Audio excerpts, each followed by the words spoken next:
Знаете ли, че може да покриете торта в черно, без да използвате черна боя? Необходимо е да приготвите ганаш с тъмен шоколад. Рецепта за него ще дам накрая. Колкото черна боя и да слагате в тъмния ганаш, резултатът пак не е гарантиран. Вижте най-простото решение. Трябват ви 3 бои. Тъмно-синя боя, моята е дънково синьо. Вие можете да използвате всякакъв друг оттенък тъмно-син цвят. Зелена боя, също разбира се тъмен цвят, да няма тревисто зелени оттенъци. И червена или тъмно-червена боя, каквато имате в наличие. Няма значение каква марка използвате. Виждате, че аз използвам различни бои, нарочно не акцентирам внимание на марката.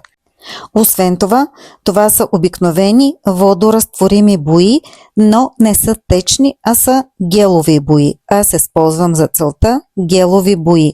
Тъмнозелена, тъмносиня и тъмночервена или ярко-червена боя. Най-накрая шоколадът ми се е разтопил и сега ще добавя от трите цвята равномерно количество боя. Понеже те са малко различни като консистенция, понякога се налага да се коригирам и да добавя от един или друг цвят още. Но нека да видим. Ето така слагаме едно и също количество горе-долу от трите цвята и ще разбъркам до получаване, ще видите, на абсолютно дълбок, хубав черен цвят. Дори и да бяхте използвали черна боя, 3 пъти от това количество да сложите, пак няма да се получи хубав черен цвят. Преглеждайки видеото, разбирам, че не се вижда много добре какво количество от всяка една боя съм сложила, но наистина не е много. Понеже и разтопеният шоколад също дава по-тъмния вид на ганаша, но така или иначе ще се вижда как полека-лека тъмнокафявата смес става все по-черна и по-черна, докато се разтвори и се смеси равномерно всяка една боичка в ганаша. Вече се вижда и резултатът. Цветът стана хубав, наситено черен, въпреки че на места все още не се смесила равномерно боята. Предимно зелената все още я виждам. Това е идеален ганаш за покриване на тортите.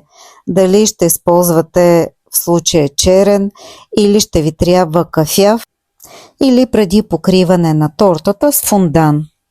Докато ганашът все още е топъл и течен, много удобно е да се залее тортата веднага, да се измаже отгоре и отстрани така наречения чернови слой. Защото след това, когато тортата престои в хладилника, ганашът ще се втвърди и измазването може да се повтори още един или 2 пъти или колкото е необходимо. Ето така леко с шпатулата нанасям направо ганашът върху тортата и после, без да се престаравам, просто ще изгладя излишното. И така ще пребера тортата да изчакам да стегне този първия слой. Докато тортата беше в хладилника и ганашът се е постегнал и стана по-лесен за нанасяне, виждате какъв е кремообразен, хубав и гладък. Той много добре се нанася върху изтиналата торта и стегналия първи слой. Тук мисля, че нанасям вече 3-ти слой. Честно казано, в момента не си спомням. Но вие просто в момента, в който работите, ще прецените колко точно слоя ще ви е необходимо да нанесете един след друг, като просто изчаквайте тортата след всяко нанасяне да стегне в хладилника. Това ще даде възможност на всеки нанесен слой ганаш да стегне, ще ви позволи да нанесете отгоре следващия и да го изгладите с шпатула, без да изтържете долния слой. И тук вече се вижда колко е хубав, дълбок кадифен черен цвят се получи. И това е със същото количество боя, което съм сложила в началото.